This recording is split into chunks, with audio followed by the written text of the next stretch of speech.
சர்ச்சிலையும் சரி, நீங்க கிறிஸ்தவர்களும் சரி, ஹிந்துஸ்ட பேச மாட்டீங்களாமே, அது ஃபுல்லுமே கான்ட்ரோவர்ஷியல். ஹிந்துஸ்ன்னு நான் சொல்றதுனால நீங்க யாரும் தப்பா புரிஞ்சுக்காதீங்க. அந்த படமே அப்படிதான் எடுத்திருக்கிறாங்க. அதனால நான் புரிய வைக்கணும். நான் சொல்றேன், பைபிள்ல ஒரு இடத்துலயுமே நான் பிலீவர்ஸ் கூட பேசாதுங்கன்னு சொல்லி பைபிள்ல எங்கேயுமே எழுதப்படவில்லை. மொத்த பைபிளையும் நான் உங்களுக்கு எடுத்து காட்ட முடியும். நான் பிலீவர்ஸ்ட பேசாதுங்க, அவங்களோட பழகாதுங்கன்னு சொல்லி எங்கேயும் எழுதப்படவில்லை. இது இயக்குனர் அவர் மனநிலைமையை அவர் வெறுப்பை காட்டும்படியான எடுத்த படம் என்று நான் தெளிவாக சொல்ல முடியும்.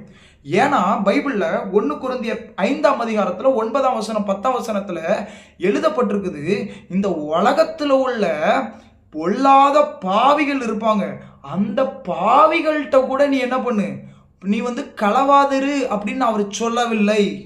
விபச்சாரக்காரன் நீ கலந்துராதன்னு சொல்லலை. ஏன்னா பைபிள் நெவர் ஹேட்ஸ் சின்னர். பாவிகளை பைபிள் வெறுக்கவில்லை, பாவிகளை இயேசு வெறுக்கவில்லை, பாவிகளை இறைவன் வெறுக்கவில்லை. அவர்கள் செய்கிற பாவத்தை தான் இறைவன் வெறுக்கிறார். இதுதான் பைபிளோட கொள்கை. நான் ஒன்று சொல்லவா, இந்த பட டைரக்டர் இருக்கார்ல, அவரை இயேசு நேசிக்கிறார். நீங்க எவ்வளவு கொடூரமானவனா இருக்க. நீங்க யோசிக்கலாம், இவன் கிறிஸ்தவ வெறியன், நீ இயேசுலாம் வேற, அவருக்கு போய் பேசிக்கிட்டு இருக்கான், அவரு சரியில்லாதவர் அப்படி நீங்க என்னன்னாலும் பேசலாம். இயேசுவை கெட்ட வார்த்தை கூட நீங்க சொல்லி பேசலாம். ஆனா இயேசு உங்களை நேசிக்கிறார். இயேசுக்கு சின்னர்ஸ் பிடிக்கும். ஜீசஸ் எல்லாரும் அவனுக்கு வரணும். நீங்க செஞ்ச பாவத்திற்கு அவர் சிலுவையில் அடிக்கப்பட்டார்.